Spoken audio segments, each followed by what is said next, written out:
상담학 교수인 유재성 박사는 그의 저서 가정을 세우는 사람들, 홈 빌더스라는 책을 지었습니다. 이 책의 34쪽에 보면, 제 34쪽에 보면 가정은 세상에서 내 존재의 출발점이며 마지막까지 함께해야 할 운명 공동체이다.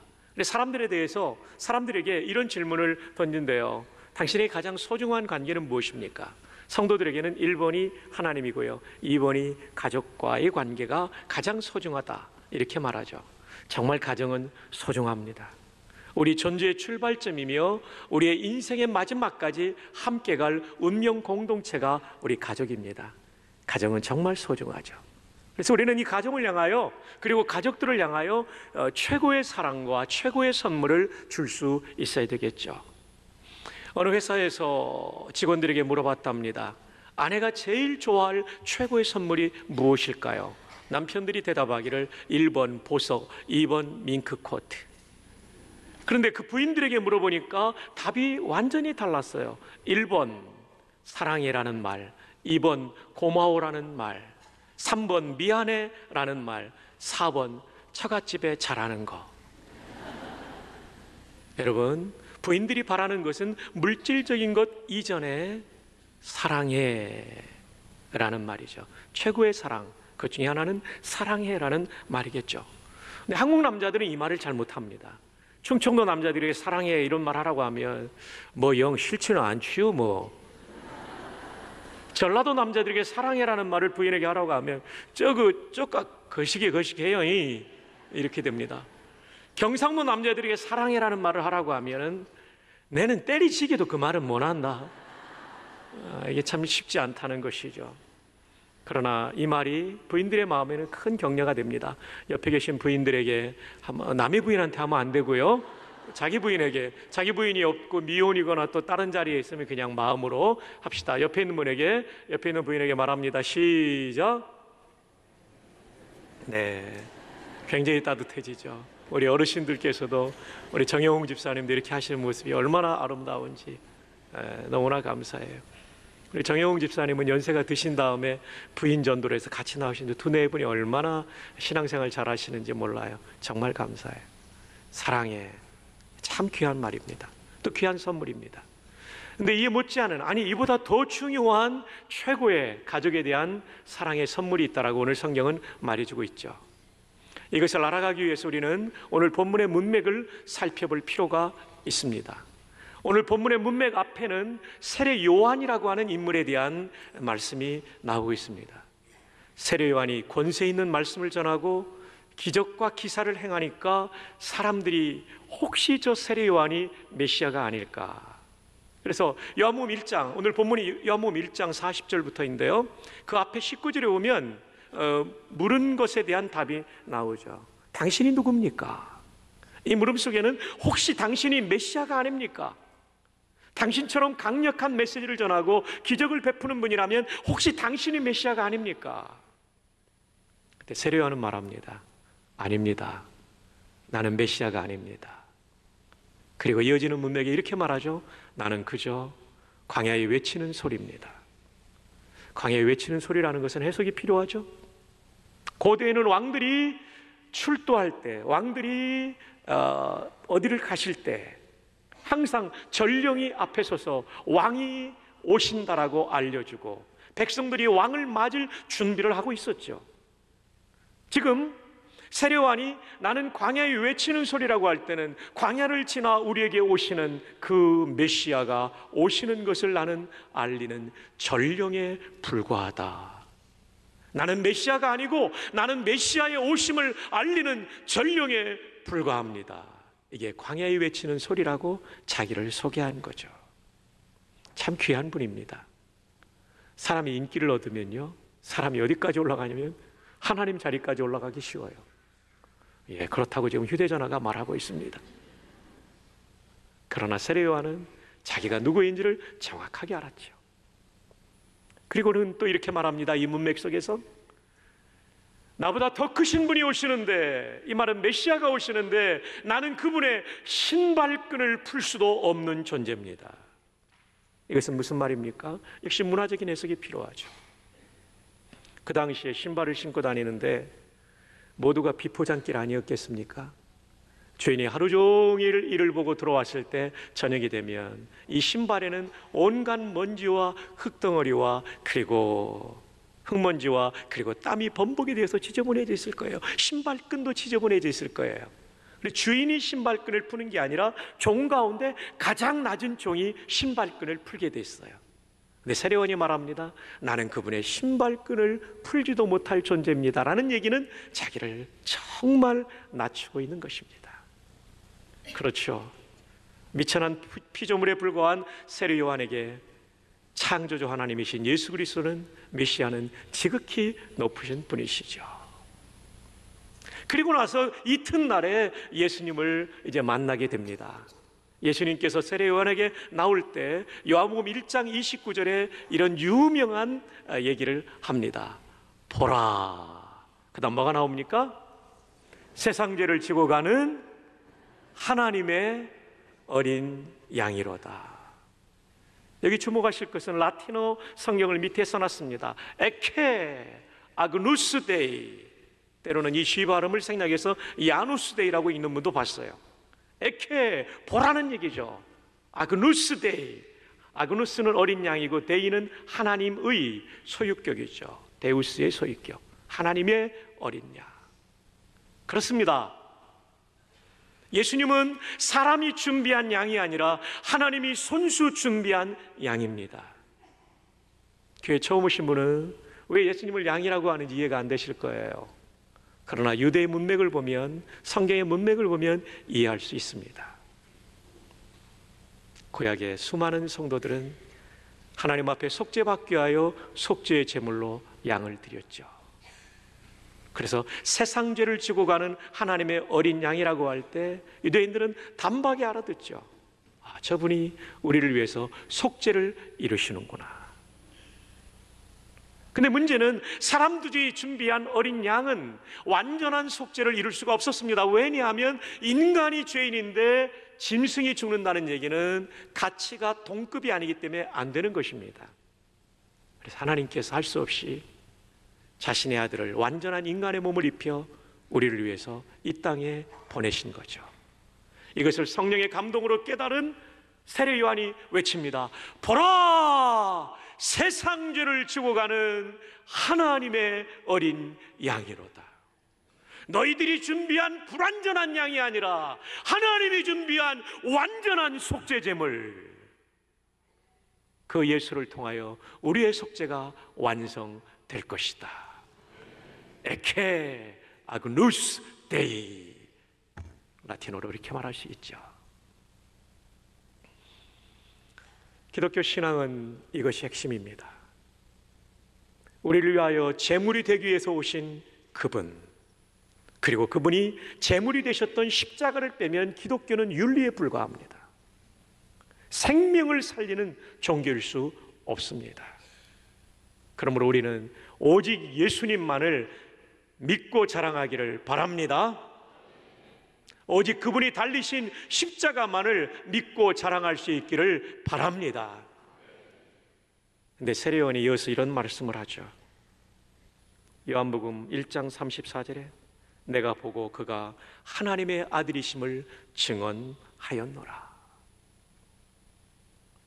조금 전에 29절에 그분이 하나님의 어린 양, 하나님이 준비한 양이라고 그랬고, 이제 34절에 그분이 하나님의 아들이니까 곧 하나님이라고 말해주고 있어요. 여러분, 기독교의 신앙이 이렇게 위대합니다. 신이 인간을 위해서 제물이 되신 종교, 이런 종교가 어디 있겠어요? 이런 사랑이 어디 있겠어요? 신이 인간이 되신 종교. 와, 저는 예수 믿기 참 잘했다고 믿습니다. 요분들만 아멘입니까? 다 아멘입니까? 다 아멘이죠. 여러분, 기독교의 가장 특별한 것 중에 하나가 성만찬이에요. 성찬식이에요. 그 빵이 무엇을 의미합니까? 예수님의 몸을 의미하죠. 신이신 예수님의 몸을 먹는 게 기독교예요. 타종교는 신이 인간을 먹지만 기독교는 인간이 신을 먹어요. 이 내용이 성경에 가득 담겨 있는데 그 중에 하나가 생명의 양식이라는 성가곡이죠. 생명의 양식을 우리말로 번역된 것과 라틴어 원문의 가사가 조금 달라요. 왜냐하면 의역을 해놨기 때문에. 비교하도록 제가 한번 앞부분을 불러드리겠습니다. 성악을 전공한 분들은 잠시 귀를 막아주시기를 바랍니다. 음정과 박자는 무시하고 가사에 은혜 받기를 바랍니다. 생명의 양식을 하늘의 만나를 마음이 빈 자에게 내리어 주소서. 거기까지입니다. 그 다음에는 자신이 없어요. 이 프랑스의 작곡가 세자르 프랑크의 곡인데요, 이 곡의 본래 가사를 소개해 드립니다. 라틴어를 다 읽어드리면 너무 복잡하니까 그냥 한글로 읽고 중요한 부분만 라틴어로 읽죠. 천사로부터 온 빵이 인간을 위한 빵이 되셨다. 예수님의 성육신을 천사가 이렇게 전해준 것처럼 비유하고 있죠. 하늘의 빵이 모든 상상을 종식시켰다. 이게 무슨 말입니까? 하나님에 대해서 수많은 상상이 있었는데 하나님이신 그분이 인간의 몸을 입고 보니까 하나님이 어떤 분인지를 분명하게 알게 되어서 하나님에 대한 상상을 종식시켰다. 오, 얼마나 놀라운 일인가.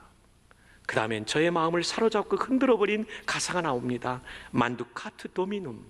한글로 발음을 써놓은 이유는 같이 읽으려고요. 한번 해봅시다. 시작. 만두카트 도미눔. 만두카트는 어떤 뜻이냐면 3인칭 단수예요. 그가 먹는도다. 그 다음 목적어가 나와야 되죠. 동사 다음에 도미눔, 도미누스, 주님이라는 단어의 목적격이에요. 그가 주님을 먹는도다. 그럼 이 그는 누굽니까? 그 다음 가사에 나오죠. 빨간색으로 써놓은 세르부스, 종이 먹는다는 거예요.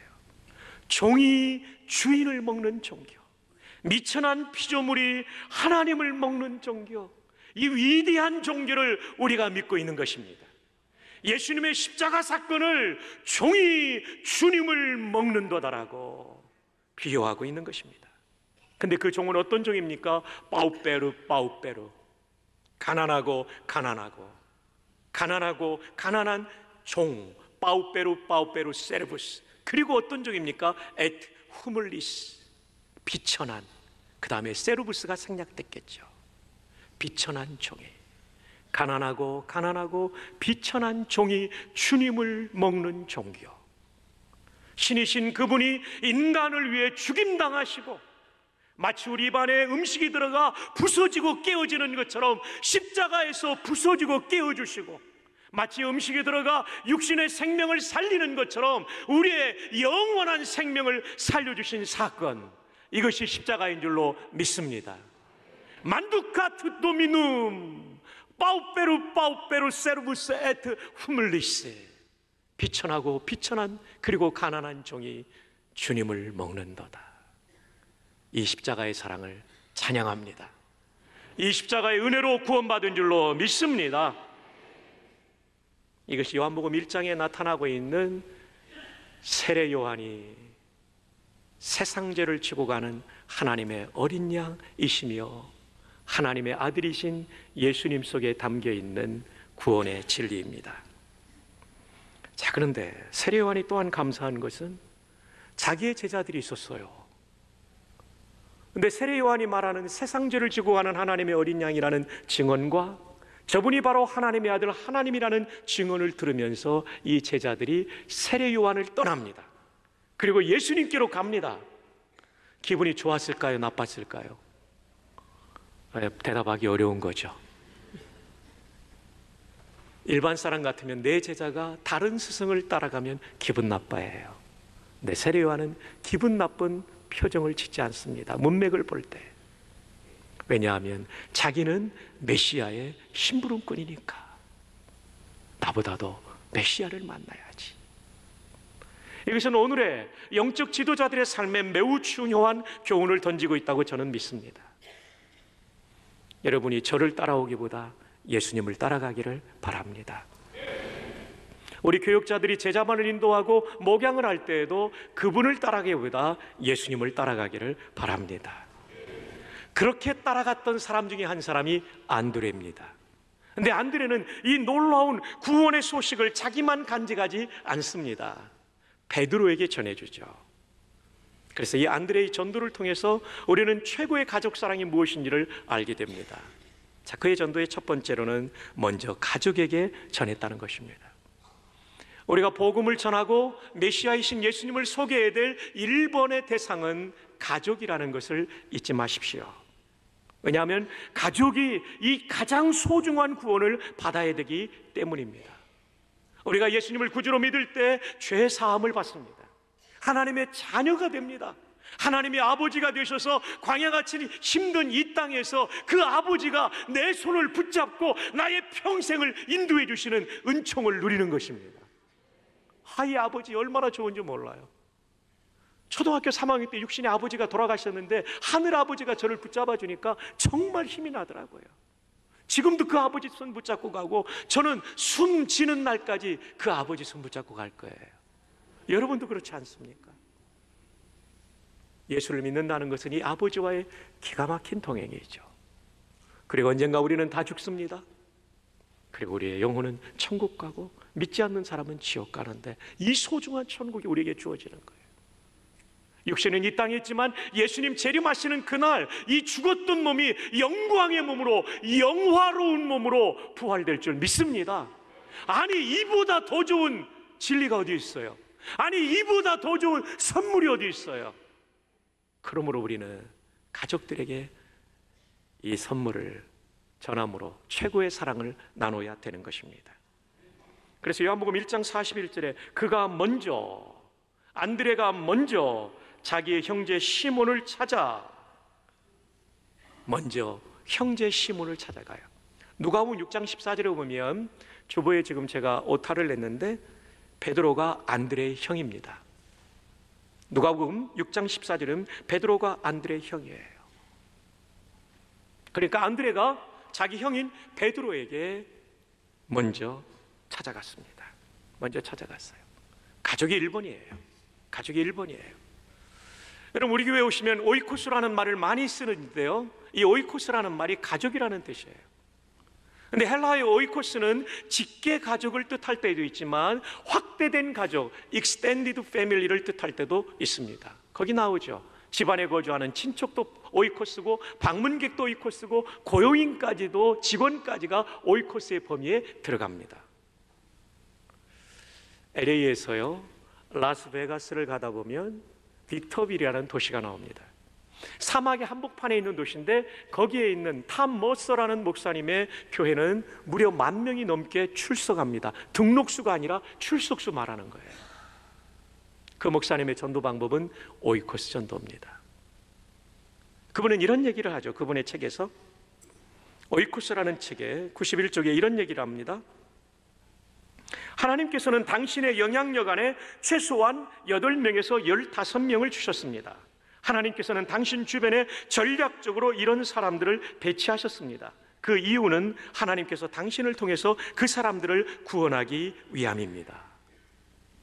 사랑하는 여러분, 저와 여러분의 삶의 주변에는요 믿지 않는 사람이 8명에서 15명은 꼭 있답니다. 통계입니다.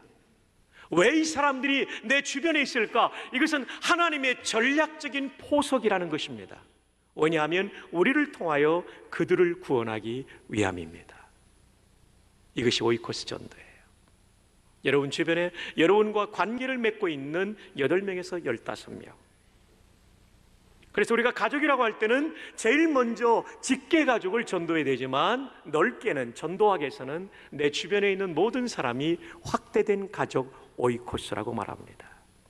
오이코스라고 하니까 오이를 가지고 요리하는 코스 요리라고 생각하시면 안 되고요, 확대된 가족으로 생각하셔야 됩니다.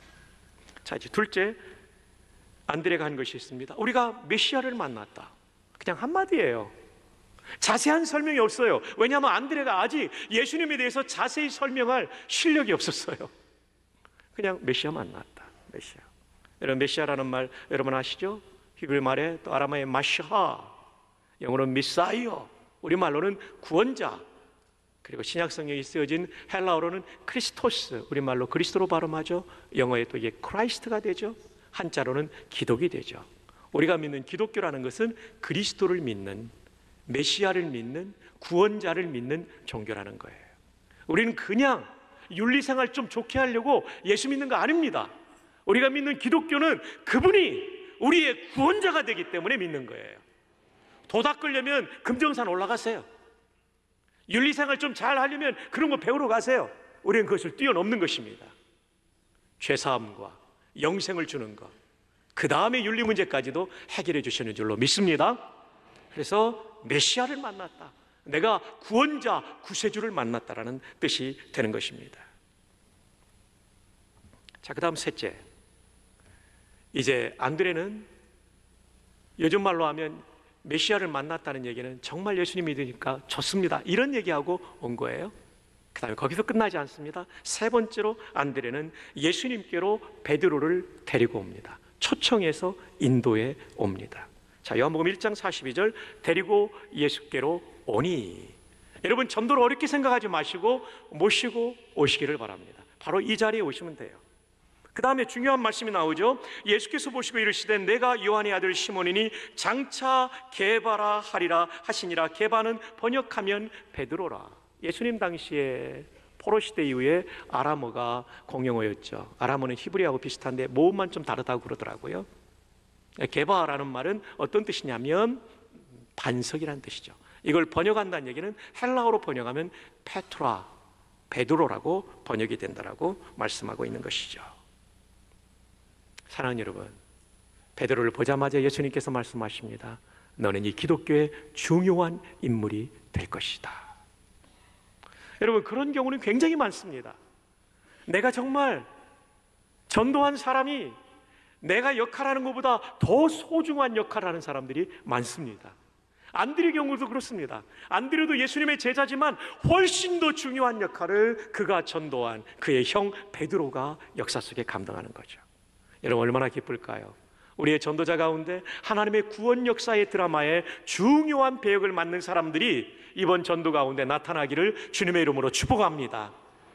베드로는 그럴 거예요. 안드레, 너무 고마워.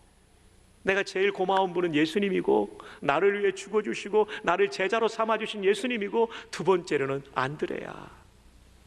아우님이 나를 인도해 주지 않았다면 내가 어떻게 이 하나님의 구원의 역사의 드라마에 그렇게 중요한 배역을 맡을 수가 있었겠어. 안드레, 정말 고마워. 우리가 먼 훗날 천국에 갔을 때 이런 얘기를 들을 수 있으면 얼마나 좋을까요? 집사님 때문에, 장로님 때문에, 그리고 권사님 때문에 제가 예수님을 믿게 되었습니다. 정말 고맙습니다. 근데 다들 이런 인사 받는데 나는 인사하러 오는 사람이 한 명도 없으면 얼마나 뻘쭘할까요? 우리 모두가 이런 인사를 받을 수 있기를 바랍니다. 이 가을 어쩔랍니까? 이제 우리의 사랑하는 가족과 이웃들, 우리 오이코스들에게 최고의 사랑을 드립시다. 이보다 더 큰 사랑 없습니다. 이보다 더 크고 위대한 사건은 없습니다. 한 사람이 예수 믿는 사건, 이 일에 우리 모두가 동참하기를 바랍니다. 아직 작정하지 않은 분들은 2번 게이트 나가서 오른쪽으로 턴하면 데스크가 있습니다. 오늘 작정하시고 기도하십시오. 전도는 작정에서부터 시작됩니다.